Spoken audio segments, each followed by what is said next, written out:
Everyone, today we're going to go ahead and work on converting from moles of a substance, either element, a molecule, or just a compound, to how many grams that would be.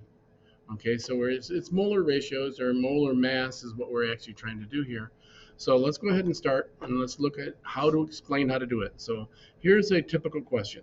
How many grams are in 3.8 moles of chlorine gas?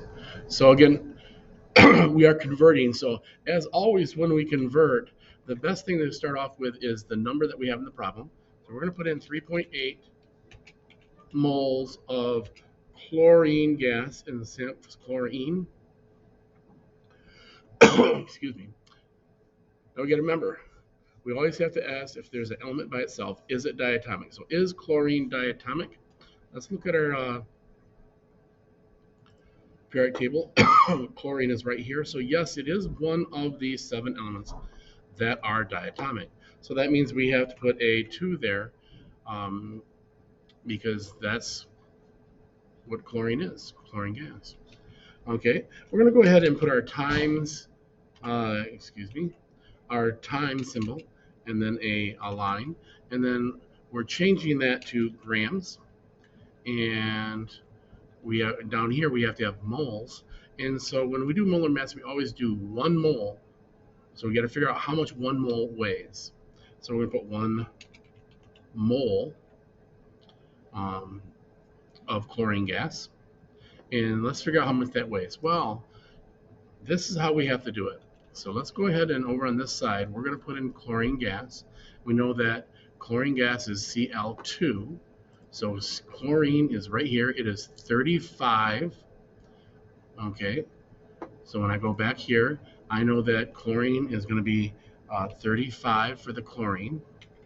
Let me just put in there capital Cl. And how many chlorines do we have? Well, we're going to multiply that by 2. And then we're going to hit our equal sign, and that's going to be 70 grams.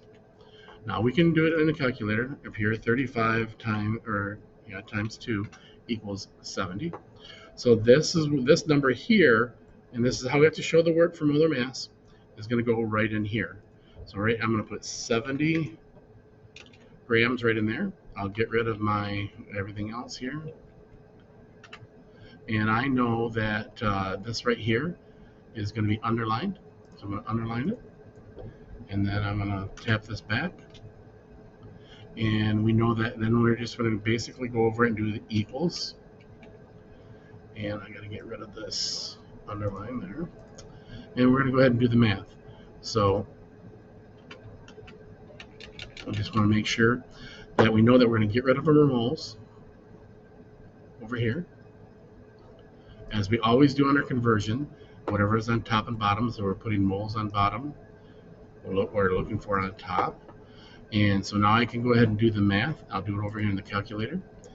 And I will do 3.8 times 70 divided by 1, but we don't really have to divide it by 1. And that's going to equal 266. So we're going to put in here, we're going to put a 266, that's going to be grams of Cl2.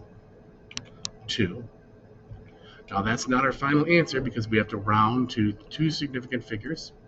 So we're going to insert our arrow right here, or our line to represent where we're going to round to. Remember, the decimal is right there. I can even put it in there if I wanted to. Okay, and so we know that that is going to equal 6 as we round up. So it's going to be 270 because we have to do that. And then, again, we have to go ahead and add this in there. So I'm just going to copy that and paste it right there. Okay, bring that other stuff back. So this is my final answer right there. So I'm going to highlight it, and we'll be done. Not too bad. So now we learn how to do it. Let's go ahead and do the next one. This one could be simpler, could be the same. So we're going to start off by writing down what we have in each, or in the problem. We have 1.75 mole of potassium chloride. Now remember, potassium chloride, this is a type 1 compound, we have to know it. So potassium is a +1, chloride is a -1. How did I get that? Well, if I go back to my periodic table, remember that potassium is right here. This column is a +1. If I had to go to page 12 in my packet, we go to page 12. Okay, same thing over here, and this would be a -1. Okay, again, both of those are on page 12 if we need to go to page 12. So it's 1 to 1, so that means that we know that the formula for potassium chloride is going to be K for potassium and then Cl for chloride. Again, K for potassium, Cl for chloride. So let's go back to the problem. And we're going to multiply that by that, and we're going to figure out what the grams. Now, a lot of times I think that it's nice to put what we have right there in. And we know that on bottom, as always, we're always going to put in 1 mole, okay, of potassium chloride. Okay, so now we have to figure out the grams. So I'm going to come over here a little bit. And I can do it down here if I wanted to. And let's just do it right here and make it a little bit easier. I have potassium and I have chlorine. Well, how many potassiums are in the formula? Well, there's only 1. So we're going to multiply that by whatever we have, and then we're going to do the same thing here. And we have 1 chlorine. Okay, and we're going to multiply that by our numbers. Well, we know that chlorine is 35, so we're just going to go ahead and put 35 right there. That's going to equal 35. And then over here, we're going to look at potassium. So let's go back to the periodic table. Potassium is 39. So we're going to put 39 there. And then that's going to equal 39. And we're just going to add those together. Okay? So we're going to add those together. And we know that our total, what our total is, okay, is going to equal, and let's go ahead and add those together, 39 plus 35 equals 74. So we're going to go down here and put 74. And that's going to be grams. Is that what we figure out? So then we're going to go ahead and right here put our 74. Okay, we know that we're going to put our equal sign over here. And we're going to go ahead and underline this because we have to have our fractions. So now we can go ahead and get rid of this right here, moles of potassium chloride, and get rid of moles of potassium chloride over here. Okay, and then we're just going to go ahead and do the math. So let's go back to that, and we're going to do 1.75 times 74 equals 129.5. So 129.5. And that's going to be in grams of potassium chloride. We're not done. We have to round to 3 significant figures. So we're going to put our insert right here. We're going to insert our line right there. Okay. And so now what we're going to do is we look at the 5. Now this is the rule where it ends in 5. So we have to make sure that we do the rule right. So our rule says that we look at the previous number. If the previous number is odd, we round up to make it even. If the previous number is even already, we drop it off. So in this case, the 9 is odd, so we're going to round up to make it even. So the 9 becomes a 10, and so that becomes a 0, and this becomes a 3. So we end up with 130. Okay, but we need 3 significant figures, so I got to put a decimal, and then it's going to be potassium chloride. So that would be our final answer right there. Hopefully we're getting the hang of this. Okay, let's go ahead and do the next one. So this one says how many grams are in iron 2 sulfite. So let's go ahead and start off with our 0.975 moles of iron 2 sulfite. Well, let's go back and look at this one right here, and we'll go back over. Iron is going to be a +2. Remember, that's what the Roman numeral tells us. Now, sulfite, what's the charge for sulfite? Where do I find it? Well, again, it's in our packet, in our very last page of our packet. So let's go to that. Let's find sulfite. Here it is, right there, SO3. It's a -2. Excuse me. So we're going back here. That's a -2. They automatically cancel it out, so we only need one of each one. So our formula for iron 2 sulfite is going to be iron is, go to the periodic table, Fe. So we're going to do Fe, and we only need one of them. And then we need to do one sulfite. And if you remember, sulfite was right here. It's SO3. SO3. So we're going to go ahead and put our times, and we're going to put our grams of iron 2 sulfite.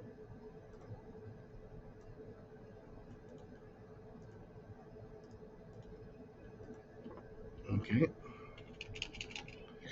Put our equals inside, and I know that we're going to end up with grams of iron sulfite, so I'm just going to go ahead and copy this, and I'm going to paste it over here.